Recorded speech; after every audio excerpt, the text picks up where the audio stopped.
Hi, everyone, and welcome back to Atlanta Music Critic.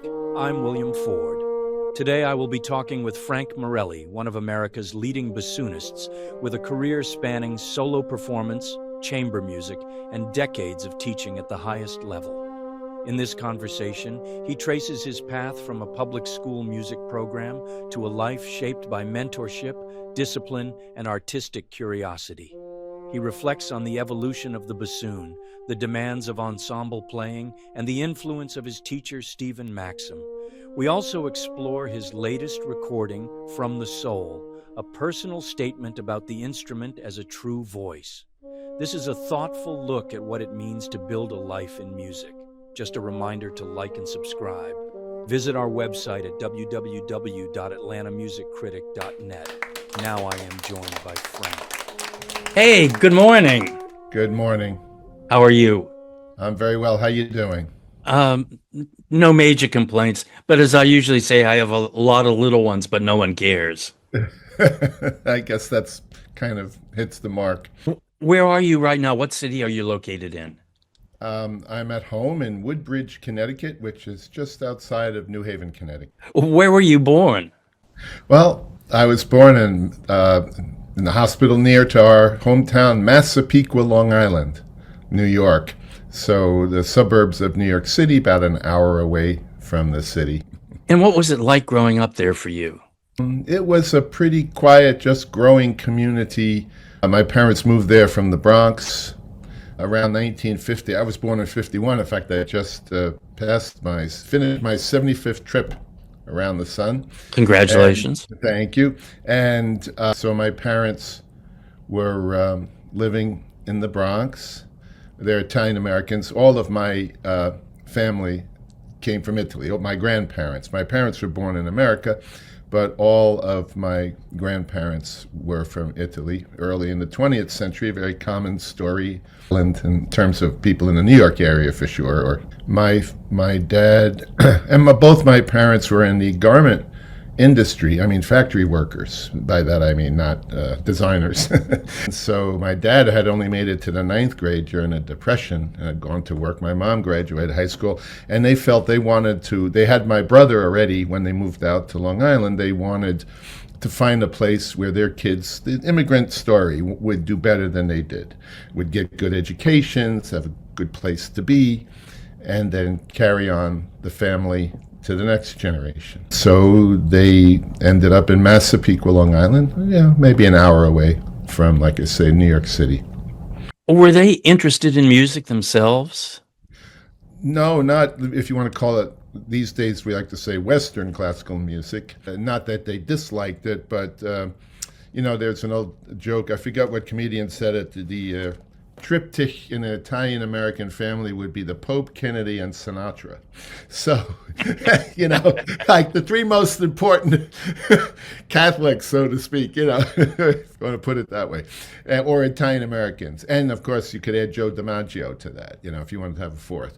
We listened to a lot of music, but it was more of the popular vein, and I always thought of my, early classical music education, if you want to call it that, was who was appearing on the Ed Sullivan Show in that slot that week. Was it Beverly Sills or Richard Tucker or Nereida Van Fontaine dancing the balcony scene of Romeo and Juliet?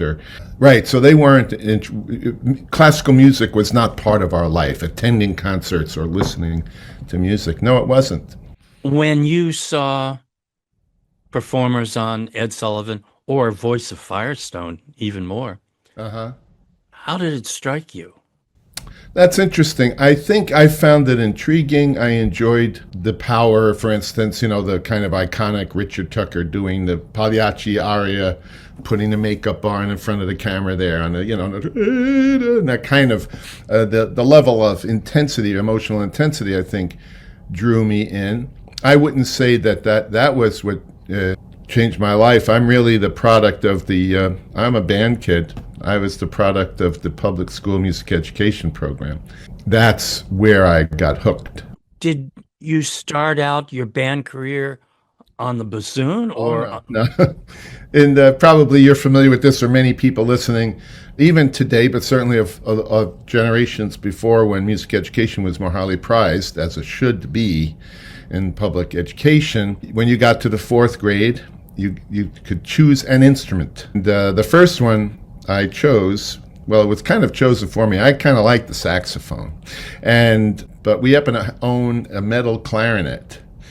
A one-piece metal clarinet, which is now sitting over there. It's a lamp, and it's, I think, much more productive as a lamp than it was as a clarinet, especially in my hands in the fourth grade. But then I became a saxophonist, got the opportunity to play the sax, and really just before high school, when I was entering the ninth grade, or the summer, the end of the year before, I was presented with the idea if I wanted to try the bassoon. They could use one in the band and in the orchestra in high school. And in Massapequa, it was a big burgeoning number of the baby boom generation. Towards the end of it, we had 2 high schools, each with orchestras, bands, choruses. And I didn't realize how rich actually the town I lived in was in terms of its support of the arts. We had a community orchestra that was sort of semi-pro that I even played in. I was second bassoon when I was like a junior and senior in high school. And I wasn't that good, but I had that opportunity because someone, and my band director, asked if I would be interested in trying the bassoon. And in my deep thoughts, very high thinking, I went, okay, I'll try it. It was that deep a decision. It was not like, da, da, da, da, I would play the bassoon, and see the world, which is kind of what happened. Yeah, so I said, what the heck? And that's how I really got on the path. When you started the bassoon, I assume you had a private teacher? The first person that taught me on the bassoon was my band director, who was quite an excellent trombone player. So we worked together out of the book, figuring out the fingerings and what to do. And I realized as I got older, I admired him then, and he liked having a motivated student, so those were always oases in the day. And if you don't have always a crop of motivated students, I realize now what a good teacher he was, and how I've realized it for some time. But as I grew older, I could then appreciate him, well, like one appreciates their parents in a different way when the whole age differential has changed and time has marched on. And then, luckily for me, in nearby to where I live, a bike ride away, was a gentleman that played bassoon and some other instruments at Radio City Music Hall in New York. That was his gig. And so that's like a Broadway pit. If you look inside a theater pit, especially, well, now these days there are fewer musicians in there, but often a wind player, a flutist, an oboist, a bassoonist perhaps, will play 3 or 4 instruments. And so he would play the bassoon, which he took very seriously. So I was fortunate, while still in high school, to have a real bassoon teacher, someone that really knew the instrument, which my band director promoted. He thought it would be great if you can do this. He knew we didn't have a lot of money. He was very sensitive to his students' situations. His name was Maurice Pachman, and he kind of set me straight about saying, well, if you want to play the bassoon, you got to kind of go in this direction. What was, if you can remember back, what was the greatest challenge in starting out on the bassoon? First of all, it has this double reed.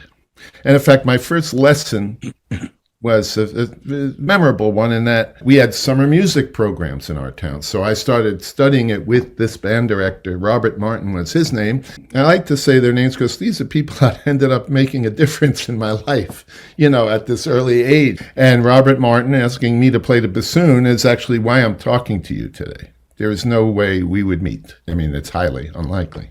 So I bicycled over to the other high school. So it was, several miles away, not through the storm, both, uphill both ways, like the joke goes, walked 5 miles uphill both ways to school. So I came in and he had this old instrument out of the band closet. So it was sort of playable. And then he said, okay, let me have the reed. And I went, the reed? And he said, your junior high band director didn't share with you that you need to go purchase a reed, a double reed. I said, no. So that was the end of lesson one. Lesson one was got to get a reed. So then my mom took me to the music store, and then it was like, oh, I get it, And then when I brought it home the next time, I've said this to my students because I've been teaching on a college level for over 40 years.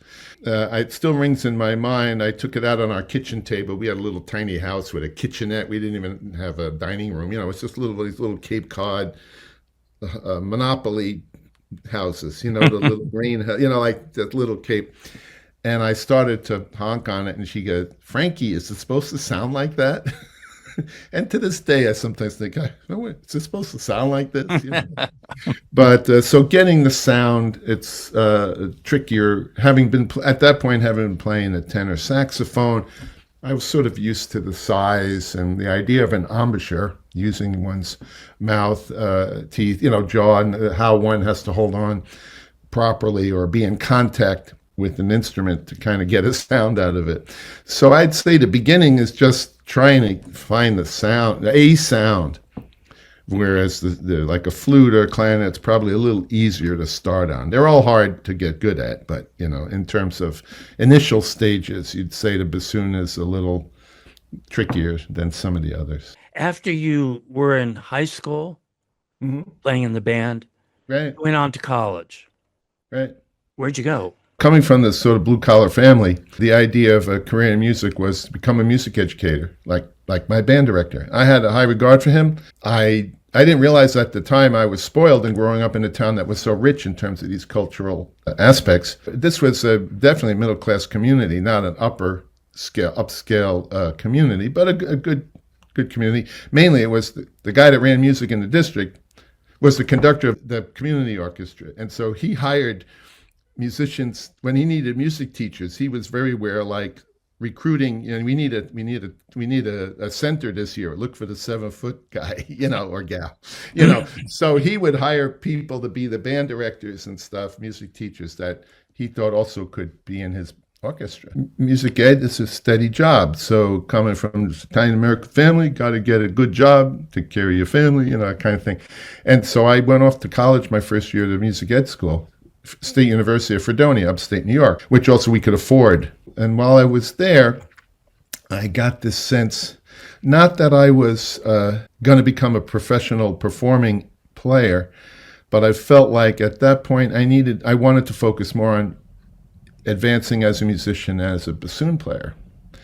And the Manhattan School of Music back down in New York, which was a number 2 school to Juilliard in that regard, although they're both great, but in terms of hierarchy and all that, they had a deal going with Columbia University that you could, if you're a good student, and I was pretty good anyway, I could get my Bachelor of Music degree, focusing on the bassoon, and then say go to Columbia Teachers College and get accredited as a music teacher. So when So I went off to college.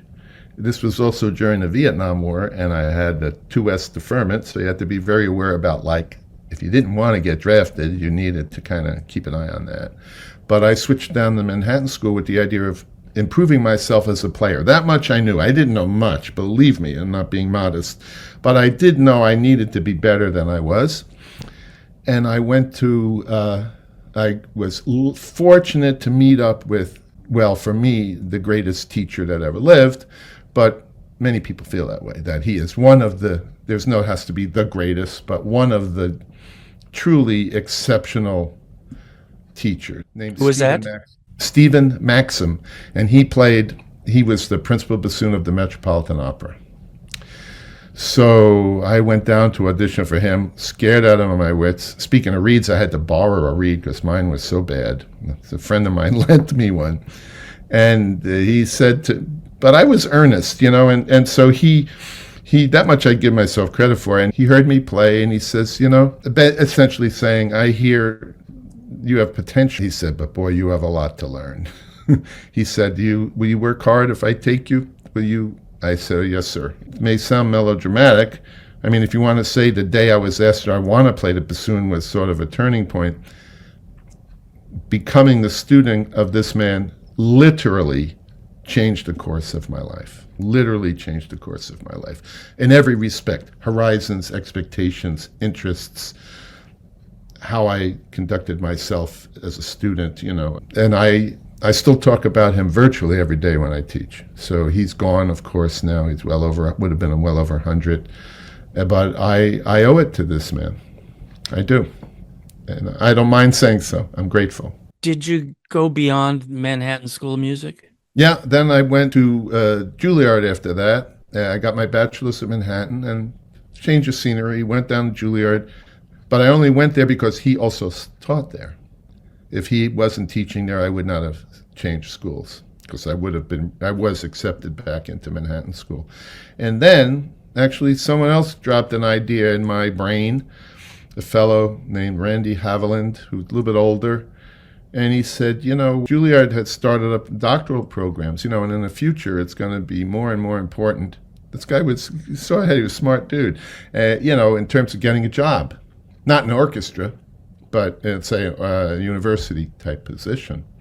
But mostly I felt I wasn't done. I needed my teacher longer. I needed to study more with him. So I applied for the doctoral program at Juilliard after the master's program and got in. The main goal of that was 2 more years of study on a regular basis with my teacher. That was goal number 1. And had that ended that way, had I never finished the degree because I got involved, well, that would have been a self-fulfilling, self-defining prophecy, so to speak, or outcome. But I hung around New York long enough to actually got it. I actually finished the degree. So I have a DMA. Actually, I was the first one to get a DMA on bassoon from Juilliard, which sounds more impressive maybe than it is, knowing myself for my own talents. But it was cool to do that. Made my parents proud. But mainly, I got to further study with this man and also take some really interesting musicological courses and research courses with some pretty heavyweight musicologists. So that opened my mind. There's no doubt to it. The actual getting of the degree did not change my life. The process of the degree did. I think that's true for most doctorate degrees. It's the process as opposed to even the product. It gives you certain tools that... Yes, totally. That's exactly what I would say. Could not say it better. I wanted to ask if you could give a brief history of the bassoon. Oh, wow. Okay. I could. The bassoon is, if one can envision, about an 8-foot tube that, starting at the reed, goes through a slender, in the modern age, a slender metal tube that gets a little bit bigger. That could be called a crook, like a pastoral crook, or the bocal, it's another word for it. And then you have to imagine that you then continue down the bore of the instrument. But the tube of a bassoon, if you laid it out, is about 8 feet. So it goes down to the bottom. There's an elbow down at the bottom, a metal fixture, very much like under your sink in the kitchen or the bathroom. That U pipe comes up the other side and out the top.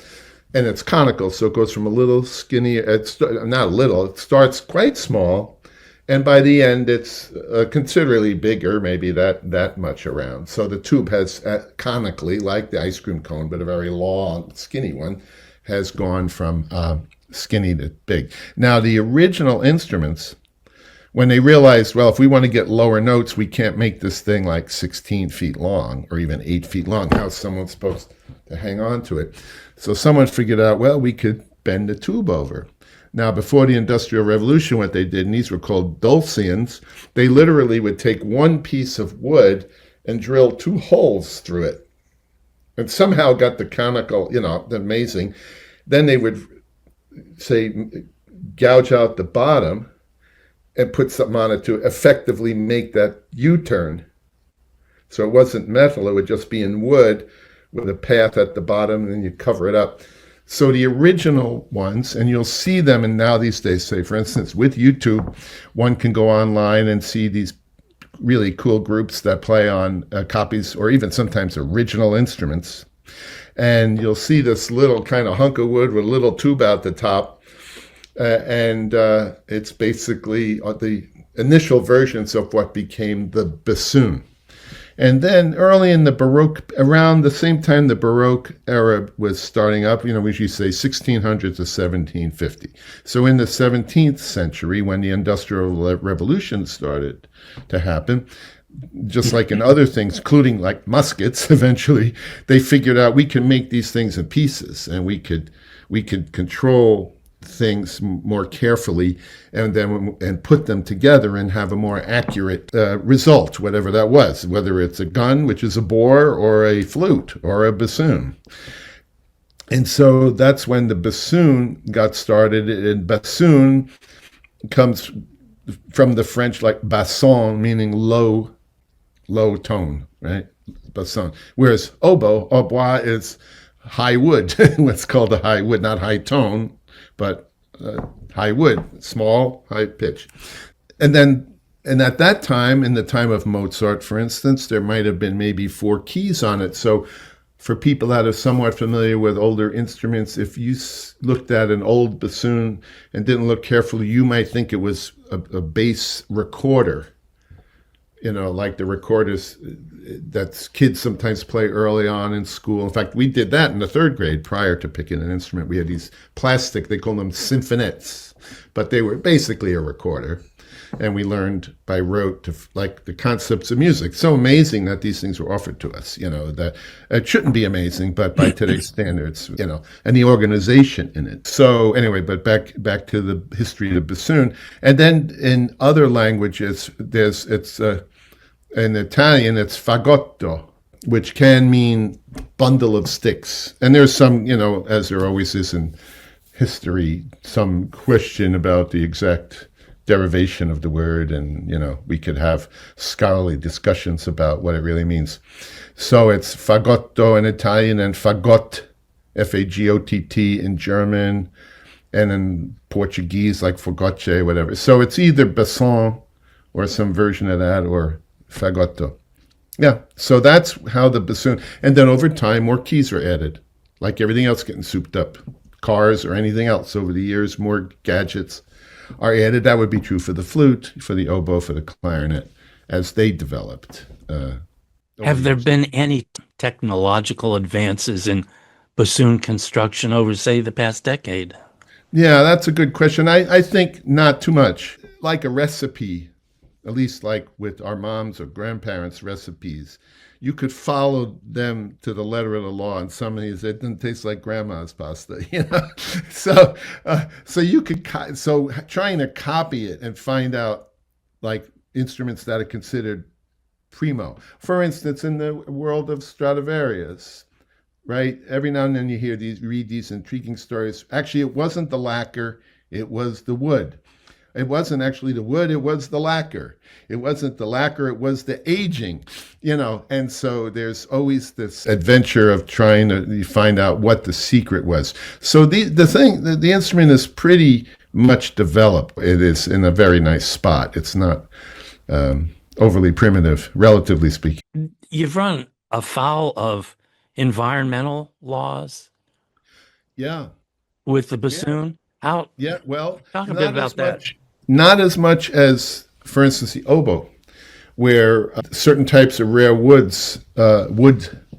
is now protected. And so they're always looking for the alternatives. And they're starting to happen. For us, bassoons are made of good old maple, kind of like curly maple. Again, it's like how to get the recipe right, the vintage right. It's trees of a certain age, grown in a certain altitude, certain parts of that tree cut at a certain time of year, literally, and then that wood is aged like wine, literally turned each year and drilled into until they feel that it is ready to be an instrument. The thing that we had a big issue with, have all the instruments, is use of ivory. Now, I owned 2 bassoons, which I no longer do, that had ivory bell on the top. If you think of a bassoon, often looks like the lightsaber on the top, right? Not everyone, but many of them. And long before, so none of this was contraband at the time. This was just what was done. And no one was stealing these poor elephants' tusks, and I'm totally in favor of not using them.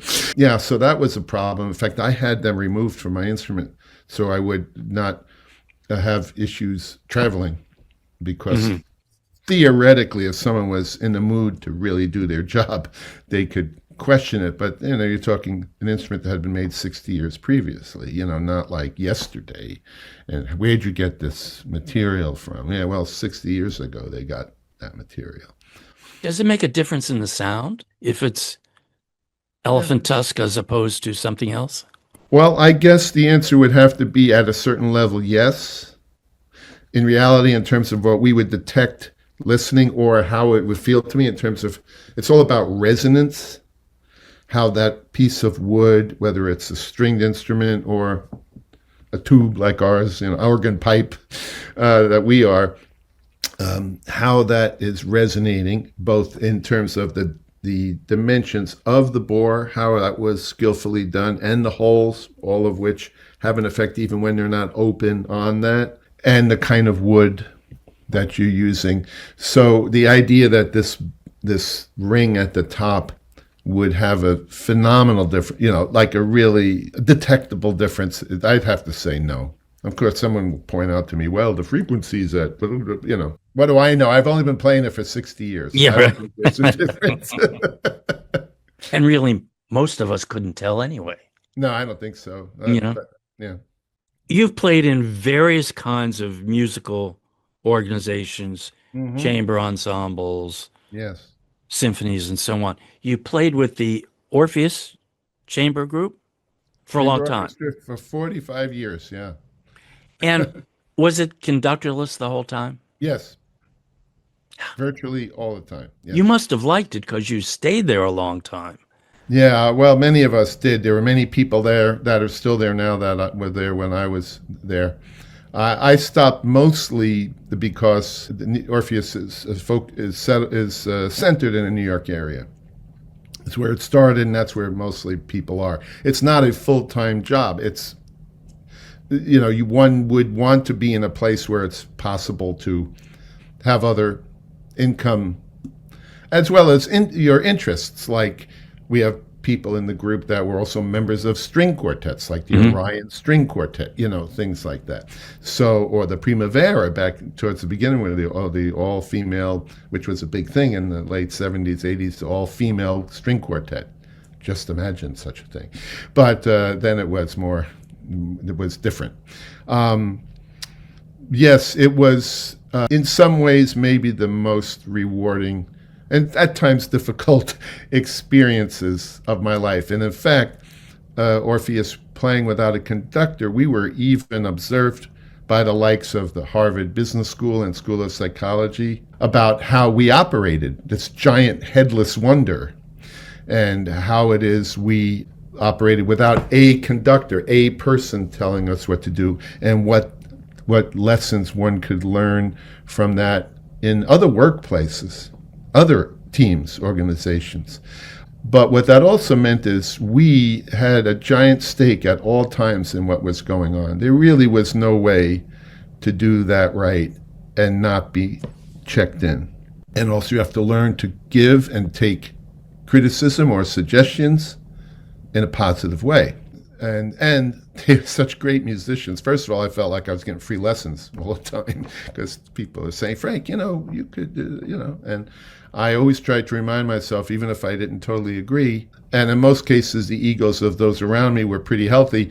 No one was trying to lord it over me. They really were just honestly, as was I, working towards a better solution, a better product, a better outcome to the performance, and not there to make me feel bad or to lord it over me.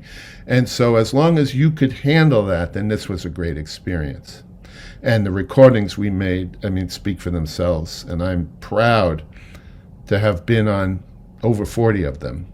We did 55 for Deutsche Grammophon or something like that. Some amazing thing, wow, Would you say that was the best professional musician position you've had other than teaching, of course? Yeah, I have some that are comparable in terms of a regular position. I'd say I would also play. I would also say I play in a fantastic woodwind quintet. You know, the sort of wind version of the string quartet called Windscape for many years, and those players are both my dear friends and great musicians. And so being with them is always like, you know, sliding into a warm bath, like, you know. Sure. And but I had some other I was the founding member of the American Composers Orchestra, a whole different kind of thing, playing all sorts of new stuff of all kinds on just a few rehearsals in Carnegie Hall. I played with many years. I was never a member, but with the Chamber Music Society of Lincoln Center. But I'd say if you want to say on average, in terms of how it was over the years, Orpheus was just a phenomenal experience. All right. Phenomenal. A life. Oh, sure. Can you talk a few minutes about your new recording? And like I mentioned, I just, right, in so many words, I just hit 75. Well, when I was 50, I felt the clock was ticking, and I made 4 solo recordings in a period of time. Baroque Fireworks, Bassoon Brasileiro, which was classical music from Brazil, Romance and Caprice, and From the Heart, which was 20th century music that I felt really spoke to me from the heart. So I kind of surveyed a lot of the history of music. As I was aiming, when I saw 70 in my future, and for wind players, a lot of times people are retired by my age. I'm hoping to think I should not be retired by this age, but some people are. Just a small point. I saw Herb Alpert the other night. 90 years old. Unbelievable. No, he has to keep in shape to do that physically. Amazing. I mean, not to get too nerdy, but the amount of back pressure on a trumpet takes incredible amount of physical strength.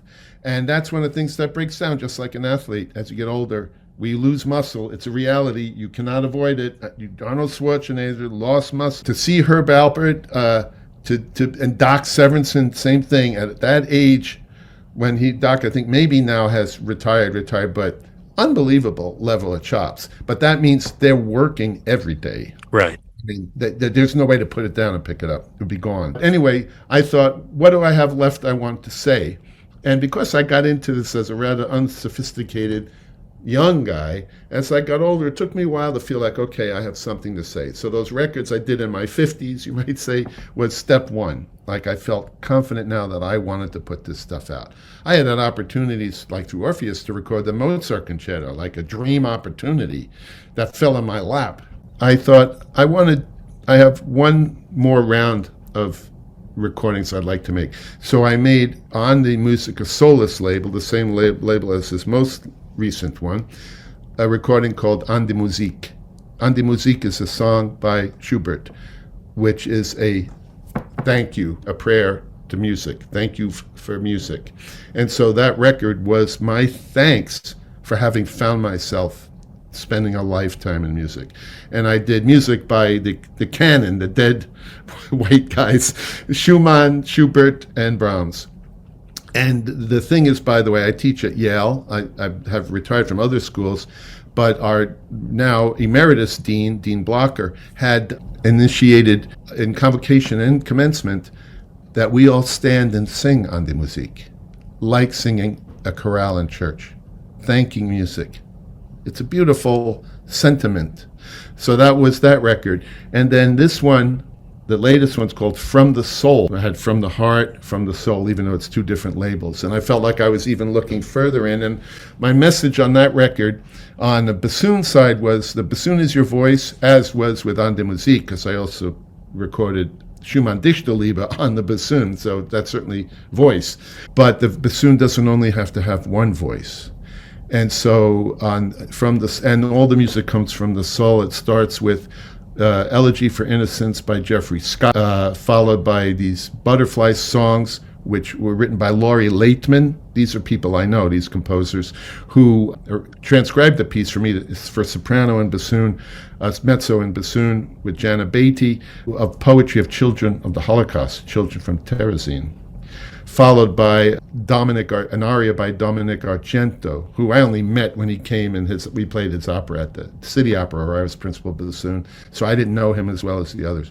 And it's a kind of innocent reminiscence of a man about a fantasy of youth.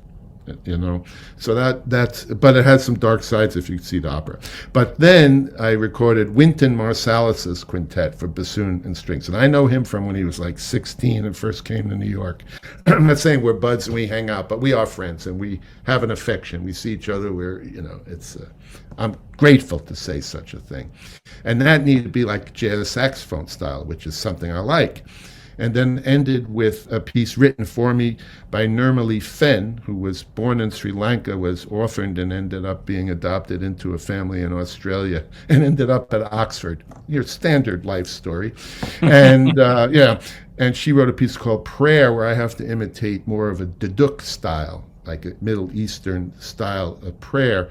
So this, From the Soul, is meant very much at this time of my life as a valedictory statement about both the instrument and the value of music and how deeply one could go with it. And then another thing, that because of my days as a sax player when I was a kid, I used to play club dates. I wasn't a jazz player. I'm not that talented, and I wouldn't want to imply. But I've made now 2 recordings playing the bassoon, but in a jazz style with real jazz players. Great talking with you. Hey, it's William again. Thanks for joining me for this fascinating interview with Frank Morelli.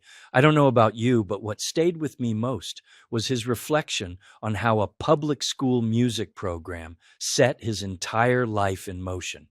It's a powerful reminder that access to music education doesn't just create musicians, it can shape the direction of a life.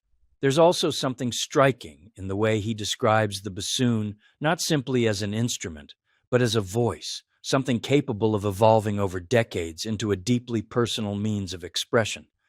That idea really sits at the center of his latest recording, From the Soul, which he describes as a kind of artistic summation. My thanks to the staff at classicalmusiccommunications.com for facilitating this interview. If you enjoyed this conversation, please like and subscribe. Your engagement helps the algorithm bring this content to a wider audience.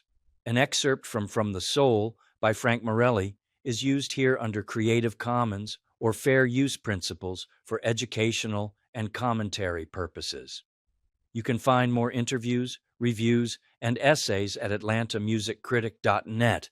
And if you'd like to support this work, please consider joining us on patreon.com/atlantamusiccritic. Thanks again for watching, and join us next time for more thoughtful classical music content.